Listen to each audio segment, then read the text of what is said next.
Hello बच्चों, आज हम कक्षा 12 के फिजिक्स में देखेंगे कि हाइगन्स का द्वितीयक तरंगिकाओं का सिद्धांत। और ये बोर्ड पेपर में बहुत पूछा जाता है, इसलिए आज हम इसको बहुत विस्तृत पूर्वक से देखेंगे और पूरा वीडियो देखेंगे, तभी आपको समझ में आएगा।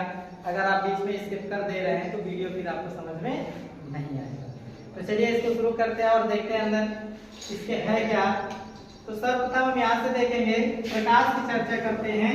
प्रकाश, और हम अगले वीडियो में प्रकाश के विषय पूरा बता भी चुके हैं, पर यहाँ से पहले प्रकाश के विषय में देख लें, फिर आगे की चर्चा करते हैं।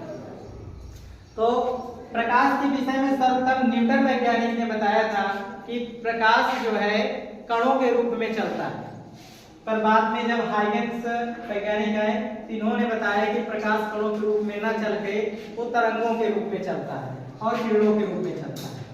ठीक है, यहाँ से देखते हैं, जब एक कोई प्रकाश स्रोत है, कोई प्रकाश स्रोत से जब प्रकाश निकलता है तो वह अपने माध्यम में कणों को जो है वाइब्रेट करता है।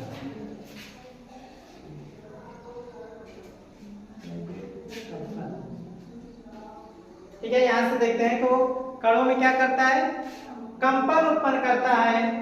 और ये कंपन जब समान चाल से आगे की ओर बढ़ते हैं और कहीं पर हम एक पृष्ठ लें और उस पृष्ठ पर देखें कि सभी कणों की जो चाल है वो एक समान हो, तो उसे हम कह देते हैं तरंगाग्र। उस पार्ट को क्या कह देते हैं, तरंगाग्र कहते हैं। हमने यहाँ से 4 कणों को लिए, यहाँ पे 5 कण को हमने लिया, 1 2 3 4 5। इन सभी पर जो है इनकी चाल जो है वे एक समान v, ठीक है, एक समान v है।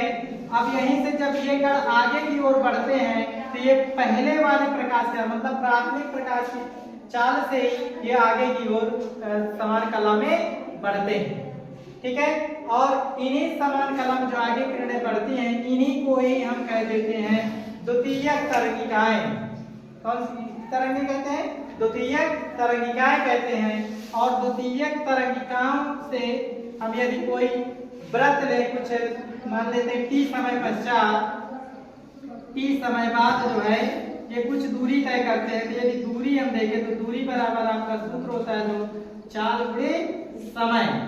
तो यहाँ से v गुणे t, तो यहाँ से हम vt दूरी के जो है हम यहाँ से प्रत्येक कण से हम एक वृत्त बना लें और उस वृत्त से फिर हम एक पृष्ठ खींच दिया गया a डैश और b डैश। ये पृष्ठ कहलाता अनुलोम, ये पृष्ठ कहलाएगा अनुलोम। ठीक है, ये पृष्ठ हो गया अनुलोम। और इसमें भी इसके आगे जब प्रकाश जाएगा तो वहां पर भी एक समान चाल से ही चलता है। यहां से देखते हैं कि अब देखें यहाँ से ये जो अनुलोम है, ये पृष्ठ क्या है, ये जो यहाँ से वृत्त से मिलाकर के रेखा खींची गई, यहाँ से a डैश b डैश।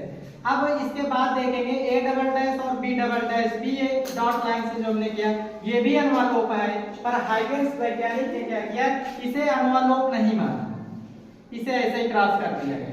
इस बिंदुओं को इनको अनुलोम नहीं माना।